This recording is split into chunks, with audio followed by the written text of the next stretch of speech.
Bonjour tout le monde. Après une longue absence, nous sommes très contentes, moi et tous les membres de mon groupe, de vous retrouver dans cette nouvelle vidéo pour vous présenter une leçon sous-titrée Les dangers de la vitesse et la sécurité routière. Et moi-même, je vais vous expliquer comment calculer la distance d'arrêt. Et maintenant, je donne le micro à mon ami Oumeima. Les dangers de la vitesse et la sécurité routière. Cet exposé est réalisé par Wiham Kbiri, Salma El-Bouyosfi, Maryam Shaib, Oumama Marhawi, Hatim Roudi, Nawal Khelfi. Personnellement, je vais vous présenter les objectifs qu'on va réaliser dans cet exposé. La définition de la vitesse, les dangers de la vitesse, la définition de la sécurité routière, les causes des accidents de la circulation, les moyens de protection contre les accidents et quelques exemples des accidents de la circulation.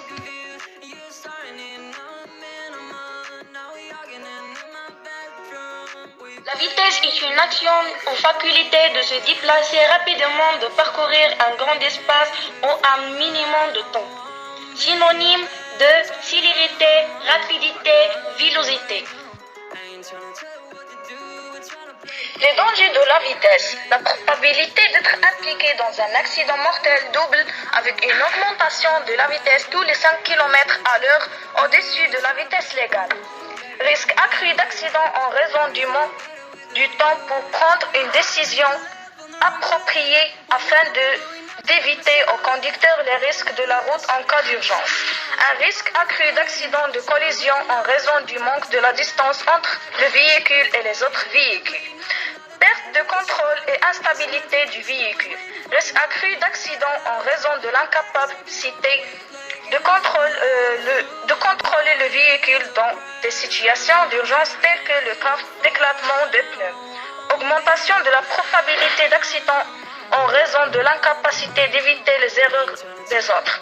L'augmentation de la vitesse augmente la gravité des collisions et augmente ainsi le risque de mort, de blessures corporelles.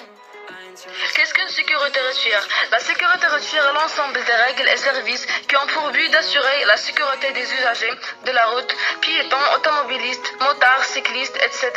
Le respect des règles de conduite est indispensable pour la sécurité de chacun des usagers de la route et permet d'éviter de nombreux accidents qui soient légers ou graves. La sécurité sur la route, c'est l'affaire de tous. Il est important d'adopter un bon comportement et de respecter entre eux les usagers.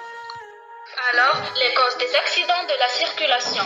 L'usager de la route. Le facteur humain joue un rôle actif dans le système de la circulation. Les usagers de la route peuvent être classés en deux catégories. Premièrement, une personne non protégée, comme un valet de pied ou un conducteur de véhicule à deux roues. Et deuxièmement, une personne protégée en tant que conducteur ou passager d'un véhicule à moteur.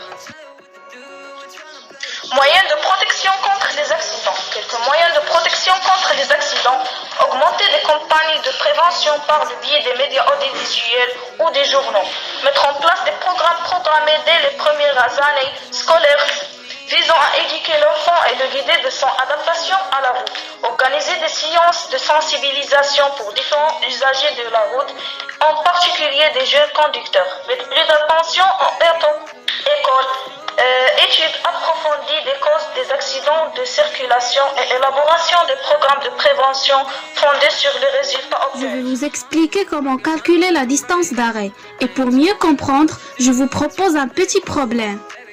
On a un conducteur dans une voiture voit un obstacle dans la route à 120 mètres. Et après une seconde, c'est-à-dire le temps de réaction, il commence à freiner, sachant que la vitesse égale à 90 km par heure et la distance de freinage égale à 100 mètres. Alors mes amis, je vous conseille de bien comprendre ce petit problème pour que vous puissiez répondre aux questions suivantes. Commençons par la première question. Pour la première question, on a calculé la distance de réaction. Et pour calculer cette distance, il faut tout d'abord écrire la relation. La distance de réaction égale à la vitesse fois le temps de réaction. Puis, on effectue les données. On a la vitesse égale à 90 km par heure. On va la convertir en mètres par seconde en divisant par 3,6. Donc, 90 divisé par 3,6 égale à 25 mètres par seconde. Et on a déjà le temps de réaction égal à 1 seconde. Donc, puisqu'on a trouvé la vitesse égale à 25 mètres par seconde et on a déjà comme donné le temps de réaction égal à 1 seconde, alors il est facile de calculer la distance de réaction.